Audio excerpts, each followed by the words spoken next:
আসসালামু আলাইকুম। আমি তাহেবা, সিক্রেট ব্লগার তাহেবা চ্যানেলে আরেকটা নতুন দিনের নতুন ব্লগ নিয়ে তোমাদের সামনে হাজির হয়েছি। আশা করছি আমার আজকের দিনের এই ভিডিওটা তোমাদের একটু হলেও ভালো লাগবে, তাই ভিডিওটা স্কিপ না করে পুরো ভিডিওটা দেখার অনুরোধ রইল।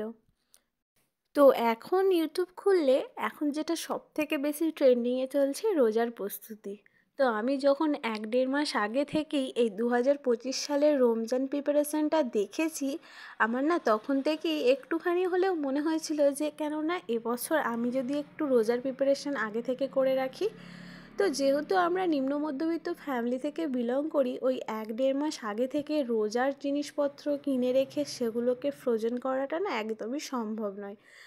আর আমার বাড়িতে আমি যখন প্রথম ফ্রোজেন করার কথাটা বলেছিলাম, বাড়িতে তো পুরোপুরি আমাকে না বলে দিয়েছিল।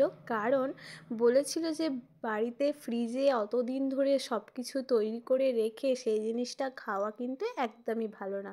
তো বাড়িতে তো বারণ করে দিয়েছিল। তারপরে না আমি সবাইকে বলেছিলাম বাড়িতে যে এই জিনিসটা এখন যেহেতু ইউটিউবে একটু ট্রেন্ডিং চলছে, আর আমার চ্যানেলের যা অবস্থা, যদি এই ট্রেন্ডিং টপিকটা নিয়ে একটা ভিডিও করা যায় তাহলে কীরকম হয়। তারপরে মা বলল ঠিক আছে কর, কিন্তু অল্প অল্প। আর যেহেতু আমাদের বাড়িতে এখনও রমজানের কোনো জিনিসপত্রই আসেনি, আমি টুকটাক যে জিনিসগুলো আমাদের ঘরেই আছে, ঘর থেকেই তৈরি করা যাবে, সেগুলোই দিয়েই কিন্তু এই রমজান প্রিপারেশনটা ভিডিওটা তোমাদের সাথে শেয়ার করছি। তো প্রথমেই বলে রাখি, আমার ভিডিও যদি দেখে তোমাদের ভালো লেগে যায় তাহলে কিন্তু একটা লাইক করতে ভুলো না। আর তোমাদের একটা লাইক আমাকে পরবর্তীকালে আরও নতুন নতুন ভিডিও করতে উৎসাহিত করে।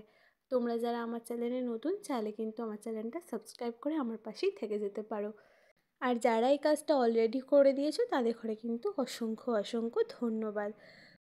তো ভিডিওটা যেটা দিয়ে স্টার্ট করলাম আজকে, আমাদের মায়ের ছাদ বাগানে 4টে ফুলকপি হয়েছিল। আর ফুলকপিগুলো না এবার ফুটে যাচ্ছিল, বেশি দিন রাখলে সব কটাই হয়তো ফুটে যেত। তো তার জন্যই মা বলল যে চল আজকে ফুলকপিগুলো কেটে নিই। আর ফুলকপি যেহেতু 4টে, আর বাড়িতে ফুলকপি আমরা সবাই পছন্দ করি। আবার এখন না শীতের সময়টা ফুলকপিটা অতটা ভালো লাগে না, দুদিন পর আবার দেখবে মাঝে সাঝে খেতে ভালো লাগে।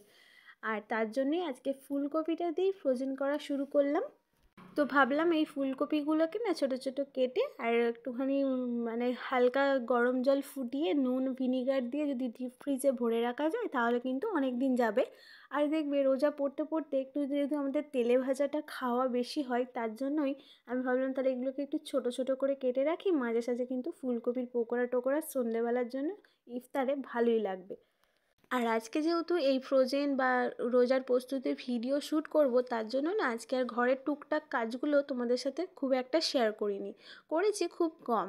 তো যেহেতু ঘরদোরগুলো সব পরিষ্কার গুছিয়ে নিয়েছি, আর আগের দিনকে যেহেতু বিরিয়ানি করেছিলাম তারই কিছুটা বিরিয়ানি রয়ে গিয়েছিল, আর সেই বিরিয়ানিটাই দুপুরবেলা হয়ে যাবে। আর কিছুটা আলু ভাতে ভাত প্রেশার কুকারে এইসব করার পর তারপরে কিন্তু আমি করব। আর যেহেতু রান্নার ঝামেলাটা রাখিনি, তাই এইসব ঝামেলাগুলো না একটু ভালোভাবেই সারবো ভেবেছি। তার সাথে ছোটো তো বাচ্চা আছেই, তাকেও সামলানো হচ্ছে।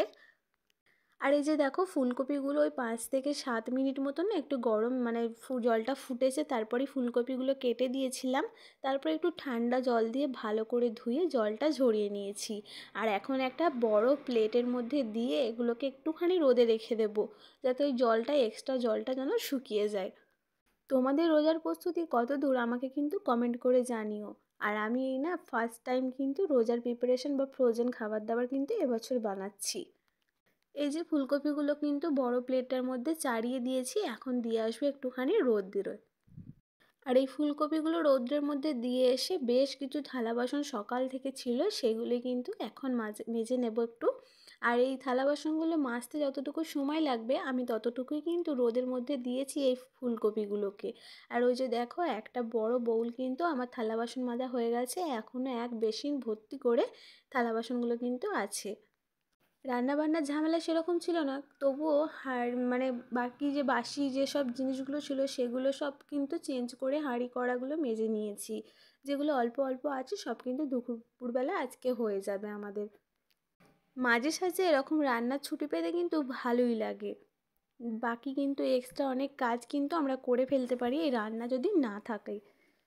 আর এই যে দেখো থালা বাসন কিন্তু মাজা হয়ে গেছে। আর এখন কিন্তু প্রেশার কুকারে অল্প একটু চাল আর একটা আলু দিয়ে ভাতে বসিয়ে দিয়েছি, কারণ মা আর আমি কিন্তু এই আলু সিদ্ধ ভাত দুপুরবেলায় খাবো। আর যা বিরিয়ানি আছে, আহান, আমার দাদি, তারপরে আব্বা আর আহানের পাপার কিন্তু হয়ে যাবে আরামসে। আমি এখন ভাতটা বসিয়ে দিয়ে ফুলকপিগুলো না টিফিন কৌটোর মধ্যে ভরে দিচ্ছি।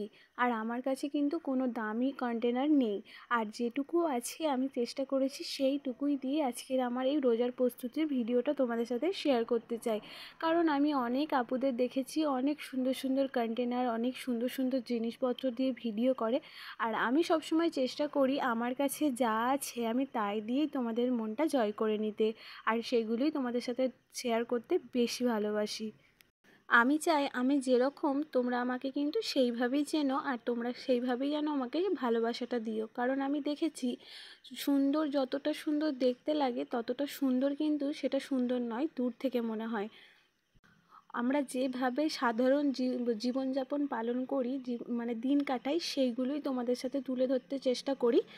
আমি খুব ভালোভাবে রং চড়িয়ে সমস্ত জিনিসটা দেখানোর চেষ্টা করি না, যেটুকু আমার আছে আর আমি যেটুকু দেখাতে পছন্দ করি আর যেই জিনিসটা আমি যখন ব্যবহার করি সেই জিনিসটাই কিন্তু তোমাদের সাথে শেয়ার করার চেষ্টা করি। যে আমি ভিডিও করছি বলে খুব ভালো জামা পরবো, খুব ভালোভাবে সাজবো, খুব ভালো জিনিসপত্র ব্যবহার করব, রান্নার ক্ষেত্রে বলো, যে কোনো ক্ষেত্রে আমি সেটা পছন্দ করি না। আর এই যে দেখো ফুলকপিটা রেখে দিয়ে ভাতটাও কিন্তু হয়ে গেছে আমার একদম ঝরঝরে। আর ফ্রিজে কিন্তু আমি ডিপ ফ্রিজের মধ্যে এই কন্টেনারগুলো রেখেছি ফুলকপির। আর এদিকে দেখো আমি কিন্তু দুপুরবেলা খাওয়া দাওয়া করে একটু পড়তে বসেছিলাম কোরআন শরীফ। দুপুরবেলা কোরআন শরীফটা পড়ে নিয়েছি। আর আমরা কিন্তু এই রোজার সময় যেহেতু হাতে সময়টা কম থাকে, আর তার জন্যই কিন্তু এই ফ্রোজেন ব্যবহারটা করে থাকি সবাই অনেকেই, যাতে রোজার সময় আমরা কিন্তু বেশি বেশি করে আল্লাহর ইবাদত করতে পারি। আর আমাদের তো রান্নার ঝামেলা একটা এক্সট্রা থেকেই যায় রোজার সময়, তাই এই এক্সট্রা কাজগুলো গুছিয়ে রাখলে আল্লাহর ইবাদত করার সময়টাও অনেক পেয়ে যাব, তাই না? তাই দেখো কোরআন শরীফ পড়েই কিন্তু তারপরে দুপুর থেকেই আবার কাজে লেগে পড়েছি।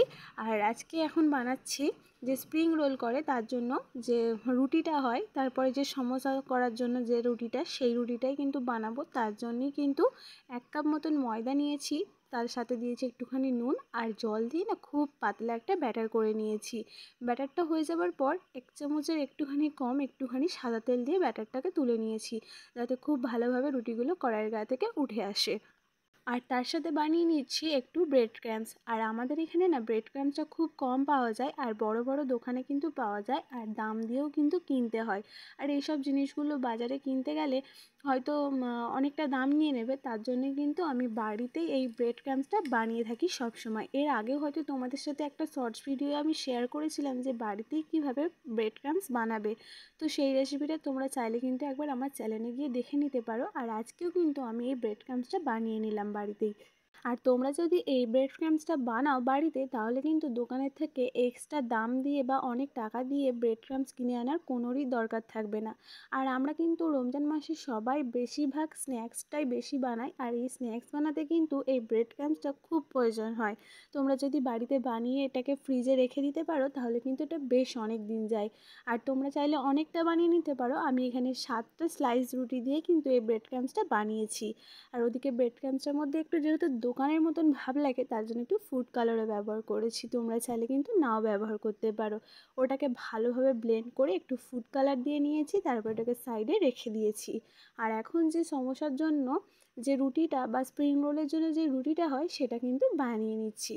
আর আমি কেমনভাবে বানাচ্ছি তোমরা কিন্তু দেখতেই পাচ্ছ, আমি খুব পাতলা পাতলা করে এই স্প্রিং রোলের পরোটা বা রুটিটা বানিয়ে নিচ্ছি। রুটিটা ফ্রাইং প্যানের মধ্যে গোল করে দিয়ে যতক্ষণ শুকিয়ে যাচ্ছে আটাটা, ততক্ষণই কিন্তু কড়ার মধ্যে এটাকে রাখবো, তারপরেই কিন্তু এটাকে তুলে দেব। আর তুলে থালার মধ্যে রেখে এটার ওপরে কিন্তু শুকনো একটু আটা ছড়িয়ে দেবো, যাতে আর একটা রাখার পর এটা যেন না দুটো একসাথে চিপকে যায়, তার জন্য। আর এগুলোকে ওদিকে করতে দিয়ে আমি চলে এসেছি এখন টমেটো নিয়ে। আর এখন যেহেতু টমেটোর দাম অনেকটাই কমে গেছে, তাই ভাবলাম কেননা টমেটোগুলোকে আমরা একটু ফ্রোজেন করে রাখি। আর এখানে প্রায় আমি এখানে 1.5 কিলো মতন টমেটো নিয়েছি, যেটাকে এখন আমি ফ্রোজেন করব। তার জন্য কিন্তু খুব ভালোভাবে টমেটোগুলো ধুয়ে নিয়েছি। টমেটোগুলো ধুয়ে ওদিকে জল ঝরাতে দিয়ে দিয়েছি, তার সাথে সাথে কিন্তু আমি ওইদিকে ওই স্প্রিং রোলের রুটিগুলোও করে নিচ্ছি। আর তার সাথে এখন চলে এসেছি টমেটোগুলো কাটতে। টমেটোগুলোকে খুব ভালোভাবে ধুয়ে নিয়েছি, তারপরে কিন্তু এখন সরু সরু স্লাইস করে নেব। আর মুখগুলো কিন্তু অবশ্যই কেটে বাদ দিয়ে দেব। টমেটোগুলো কেটে একটা বড় থালার মধ্যে কিন্তু ছড়িয়ে দেব, যাতে বরফ হতে তাড়াতাড়ি হয়ে যায়। আর যেহেতু আমরা নিম্ন মধ্যবিত্ত ফ্যামিলি থেকে বিলং করি, যে সমস্ত জিনিসটা কিনে রাখা সম্ভব হচ্ছে না, তাই কিন্তু আমি অল্প অল্প করেই এই রোজার প্রস্তুতির ভিডিওগুলো তোমাদের সাথে শেয়ার করব। তোমরা অবশ্যই কিন্তু আমার ভিডিওগুলো দেখো। আমি কিন্তু প্রত্যেক দিন কিছু না কিছু রোজার প্রস্তুতির ভিডিও তোমাদের সাথে শেয়ার করব। আর সারাদিন সংসারের কাজের ফাঁকে ফাঁকেও কীভাবে এই সংসারের রোজার প্রস্তুতির কাজগুলো করছি সেগুলো তোমাদের সাথে শেয়ার করব। আশা করব তোমাদের ভালো লাগবে।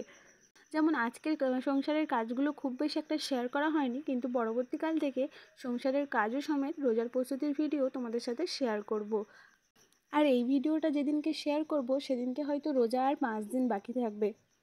তো এই 5 দিন কিন্তু আরও তোড়জোড় করব, কোমর বেঁধে কিন্তু লেগে পড়ব রোজার প্রস্তুতি করতে। আর এই যে দেখো আমার সমস্ত রুটিগুলো হয়ে গেছে, আর আমি এদিকে কিন্তু টমেটোগুলো কেটে নিয়েছি। আমার 1 কাপ আটা থেকে প্রায় 9খানা রুটি কিন্তু হয়ে গেছে। আর যেহেতু রুটিগুলো করার আগে অল্প অল্প আটা দিয়ে দিয়েছি, তাই চিপকে যায়নি একটার সাথে আর একটা। আর এখন কিন্তু রুটিগুলোকে ঠান্ডা করতে রেখে দেব। তার সাথে যে ব্রেড ক্রাম্বসটা করে নিয়েছি সেই ব্রেড ক্রাম্বসটা একটু গরম করে নেব। যেই তাওয়াটার মধ্যে রুটিগুলো করেছি সেই তাওয়াটার মধ্যে যে ব্রেড ক্রাম্বসটা আগে থেকে গুঁড়ো করে রেখেছি সেটাকে একটু গরম করে নেব। আর এই গরম করে রাখলে না পুরো এটা একদম একটা কুরকুরে মতন ভাব এসে যায়। আর এটা কিন্তু যে কোনো স্ন্যাক্সের গায়ে কিন্তু খুব ভালোভাবে লেগে যায়। তোমরা যদি এইভাবে বাড়িতে কোনো দিন ব্রেড ক্রাম্বস বানিয়ে থাকো আমাকে কিন্তু অবশ্যই কমেন্ট করে জানিও। আর আমার যদি ব্রেড ক্রাম্বসে বা কোনো রকম ফ্রোজেন জিনিসে যদি কোনো রকম ভুল ত্রুটি হয়ে থাকে তাহলে তোমরা কিন্তু মাফ করে দিও ছোটো বোন হিসেবে।